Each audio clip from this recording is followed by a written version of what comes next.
Hey, this is Anney. And Samantha. And welcome to Stuff Mom Never Told You, a production of iHeartRadio.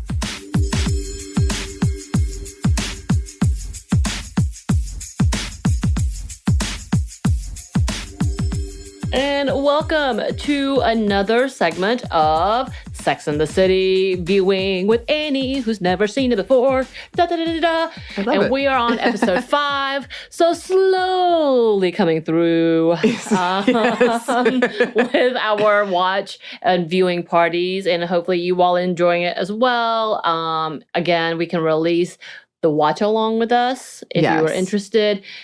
If you want like a riff tracks, we can do that. I guess we can do like a Sunday release. Mm-hmm. Can we ask for more money? I'm just kidding.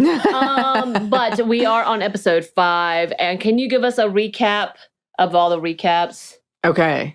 Let me try to make it different than the last recap I did. So we got introduced to the characters. They went to a club. They made a lot of 90s references. Yes. That probably many of us don't get. And how dare you? They talked about many topics that we still discuss today, including the differences between how men and women have sex. I would say beauty versus intelligence stereotypes.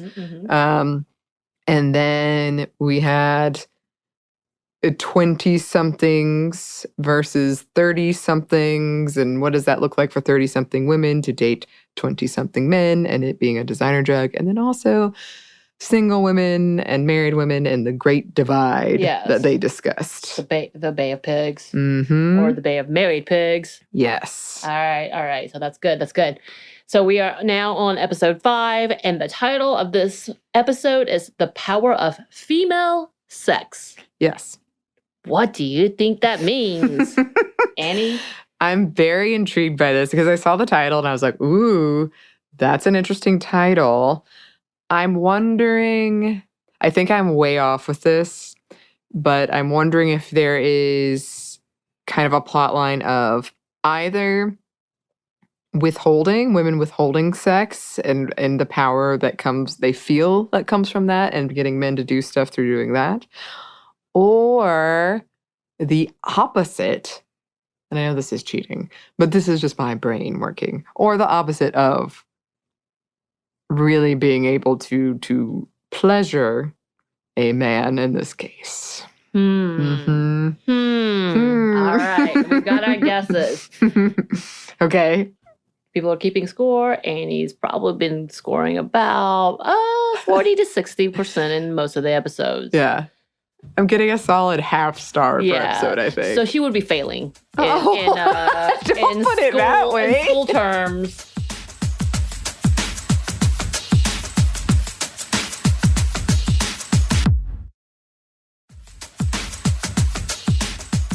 And we're starting. I'm kind of somebody. Oh, Sam is coming in saying she's kind of somebody. I have never felt confident enough to say that in my entire life. Are we somebodies?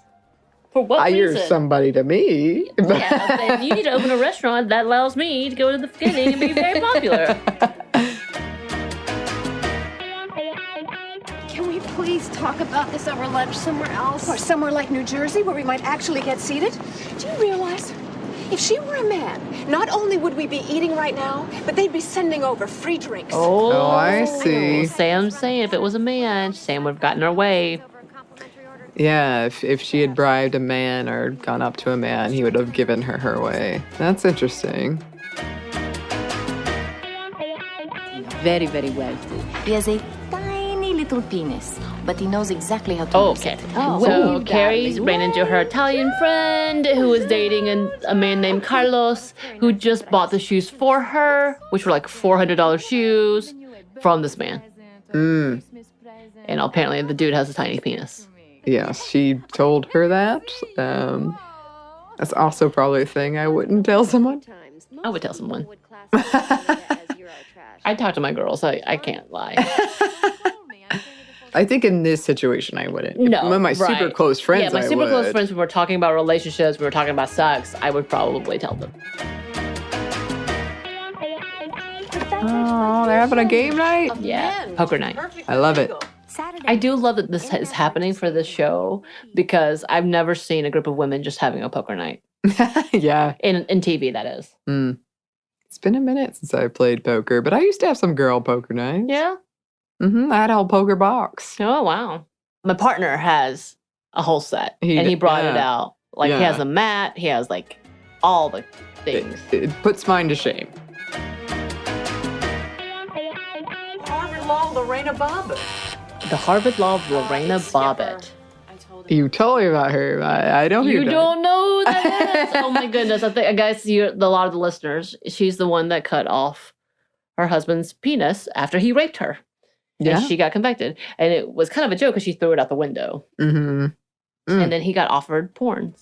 Oh. Yeah. That's not fun. Gilles is an architect from Paris. Oh.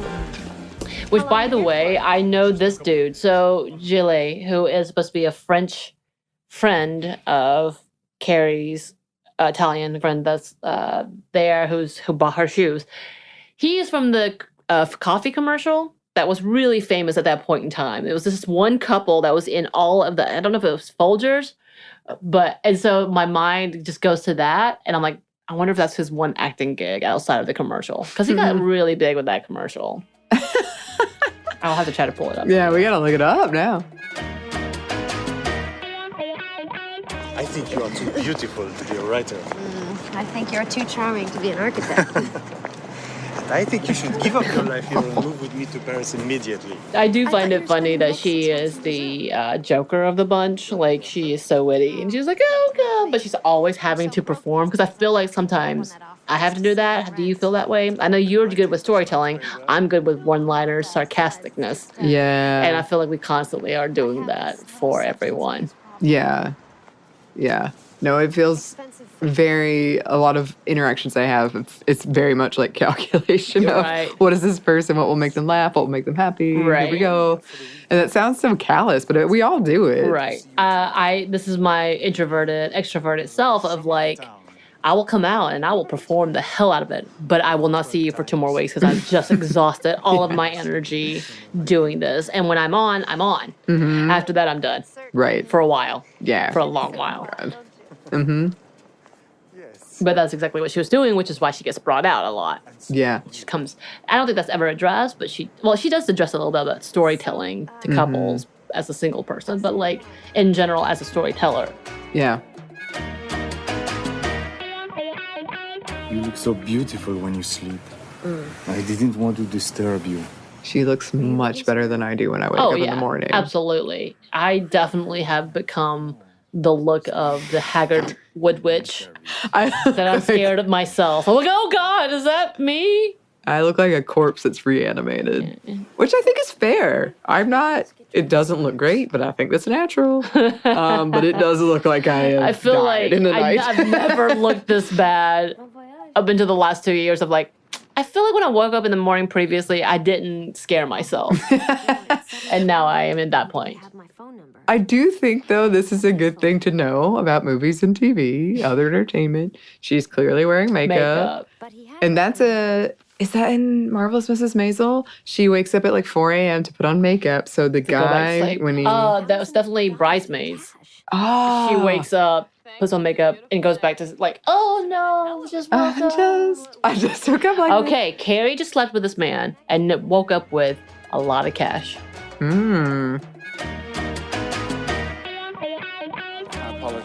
All right, so Charlotte is at the artist house that they were kind of fearful of. I have to say, I feel like this is a very relatable thing, too, of you have to question this, unfortunately, with older men or just men in general. So she's trying to get his art for her gallery. Mm-hmm. Great idea. And he's showing her his artwork. It's the closest I've ever come to pure universal God force. God force. Oh, that would make me nervous, for sure. Ooh. Yep. Oh, no. Oh my. So when we're talking about female sex, we are actually talking about vaginas, which is very, very, probably, as we would say, it's not necessarily all It's not just women, so let's leave it at that. However, we are talking about, yes, the vagina. He likes to draw and paint vaginas. Georgia O'Keeffe has some amazing, and I love her art, I'm not going to lie. Yeah. I guess coming from a man, though, does feel a lot creepier. Well, and just the way he's talking about it, it would be, again, I would just be like, oh no, this is some kind of overture to something. And then the most powerful woman in Manhattan asked me for a favor. Balzac, hostess. Oh, sure. The universal connector. You have a tampon? I've been in this situation many times. Yep. Me too. It worked out for me. Actually, a young girl is having her first period. I happened to be there, and she's freaking out in the bathroom. She was on the phone with her mom, and I was like, I got you, girl. What do you need? From that moment on, we never had a problem getting a table at Balzac. But that exchange made them friends. And forever on the list. There is something about women's bathrooms really can bring other women together. Like just strange women. And we've seen many of stories, but I think it does happen that way. Yeah. I think over things like periods, but also just women crying in bathrooms over breakups. Or talking. We do kind of gather ourselves over there, or we're having a bad situation trying to get out of it. Yeah. Yep, we run to the bathroom sometime. Mm-hmm.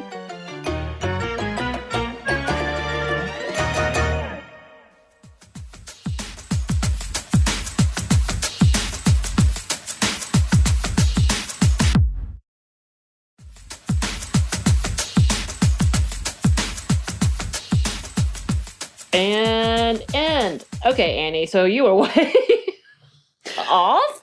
Well, I definitely think I misread the title and okay. I had that in my head, even though you said it. What did you think the title was? Now I need to know. No, I got it right. I thought you said the power of the female sex, which would have changed it for me. No. But the power of female sex, I would have said the same thing. Yeah. So I regret nothing. You regret nothing. Okay, so obviously this is about specifically the vagina and the power of the vagina and women and sex and in general, like power of money coming into play, all of that. And you were close. But yeah, you definitely don't get more than 15% on this one. I'm sorry. Oh, my lowest score yet. This is going to definitely put you down on the average. I'm sorry. But we do, and this is kind of funny because, the previous episodes, Sam talks about exchange of power, and she even says it in this episode, but we don't really see that exchange of power with her. Right. Who may have been the one person who really takes that to heart. Like, my sex is powerful. We will find different episodes where she talks about that. But we don't really see it in this episode, which I thought was funny. It is focusing more on Charlotte, more on Carrie, obviously, and a little bit of Miranda with her power over Skipper. Yeah. I find it interesting because I told you, and I think I've told people about the incident that I did get money at one point in time. Not because I got paid, but like a miscommunication, and I refused to talk to him again, and I kept some monies. Yeah. But not exactly the same thing, of course. And maybe that's just more of like my embarrassment of it all. But I do find it interesting. I've never been offered money, but when we talk about an exchange of power, that is a conversation that does happen. What I do like about the Charlotte perspective, even though I'm like, this could get really creepy really fast, it is the idea that the vagina holds a lot of power. Which is kind of funny, but it's true, which is also why we talk about how when we have conversations of politics or policies, really trying to control and having a fear of what can come out of or what can be done because of or any of these things. I don't want to get too into it, but when we talk about war crimes or threatening women, that the first thing is to take the power away in that aspect. Yeah. You know what I mean? Yeah. But it is definitely a different take with this one. Yeah. And I find it really, really interesting that because coming from the show, not knowing much about it, I did, for some reason, always think I would be a Charlotte. Now I don't think so. But for some reason, I was always like, because I was like, she's pretty conservative and doesn't really like sex and doesn't like sex, but is anxious about it, nervous about it. I find it interesting that she agreed because that's kind of the ambition power exchange that we're talking about, and that transactional nature of sex that we're talking about, and for her to do it, it kind of surprised me. Yeah. I can see that. Yeah, it Yeah. is. I guess I never thought of it because of the way it played out. The biggest like contention in all of it is, of course, the back and forth between Sam and I think they had the perfect characters to debate it, which is Sam and Miranda. And yeah, talking about what is the cost of this and versus what is the cost of, the power of sex. And we actually do go back to like good sex, like kind of like that you were talking about. But even the fact that, yes, they're talking about the vagina being, such an art form or something so miraculous, but we also talk about the fact that, sex and what it can buy or what it can get type of thing from women. Yeah. But also about like the woman holding power within a restaurant, like even that. But I do find it interesting that two of those perspectives were male-led. Like whether it was the dude who she had sex with left money, and so like that wasn't who had the power, who said they had power, as well as in the one that's like there's so many women that influenced my life that he had to do vaginas, and wanted, and it was very like still under a male gaze, even with that. Yeah, I mean it's still very women being the gatekeepers, responsibility on you as a woman. And therefore you get blamed for having the sex or not having the sex. But it's also really interesting, like I'm thinking again about, well, why would I leave this money? That's also such a power play. It is. To be like... Unless, kind of like how Miranda said, that the friend of hers was kind of hooking up. Oh, yeah. As if it's a high escort type of, like a classy escort level of not realizing. And so he assumed that's what this was. Because again, there's nothing honestly wrong with any of this. There's nothing. An exchange of conversation, of consent, of no harm, all of those things. You're controlling it. If you are controlling it and you are happy with where this is, with any like sex work in general, then wonderful. You do you. Like I don't understand why we would demonize it. But at the same time, like she didn't know what was happening. She felt like, and maybe maybe this is an old-fashioned rhetoric against sex work in general, because they do make the Italian friend look really bad in conversation of who she is, and maybe like, hey, she's happy. She's getting like I'm like, man, okay. She's going to go film ahead. festivals. Go ahead. Right? Yeah. Like she's going through things, and she is where she wants to be, and she's controlling it. Cool. You do you, bruh. You do you. I love it. But again, like without knowing what's going on, it does make you feel a little bit wary of the situation. But yeah, maybe this is a kind of look of like, hey, I think you're looking at this in a different, wrong perspective or misleading perspective of what this could be, what this was or what this could be. But again, we're missing a lot of background story that we're putting into it. Sure. I do think that's a good point, because I think historically we've had a long history of demonizing sex workers and like this power dynamic that does exist and we don't talk about enough between like sex and who has the power in it, that we should always examine these messages that is kind of implying like it's bad to be thought as a sex worker. I do totally get the like, well, why did you think that? But as long as you're not like, that's bad. Right. Yeah. I actually have been, now that I think about it, I have been offered money for sex once. Oh. In Italy. Oh. Outside the Vatican. Oh. And this guy said to me, you can make $10 an hour as a secretary, or you could make $60 in 1 hour if you suck my Ew. See, that's again, the approach of that is so bad. So like $60. Yeah. Hello, sir. No. Now that you say that, I did have an ongoing joke because I was a good friend with this couple, and the wife was gone, but I had hung out with the husband, and we were with his law firm. And at one point in time, I just made a joke. I was like, yeah, I'm his mistress. Because I'm like, they were like, how do you know Jarvis? And and I shouldn't have, but it was just that. But they truly believed it.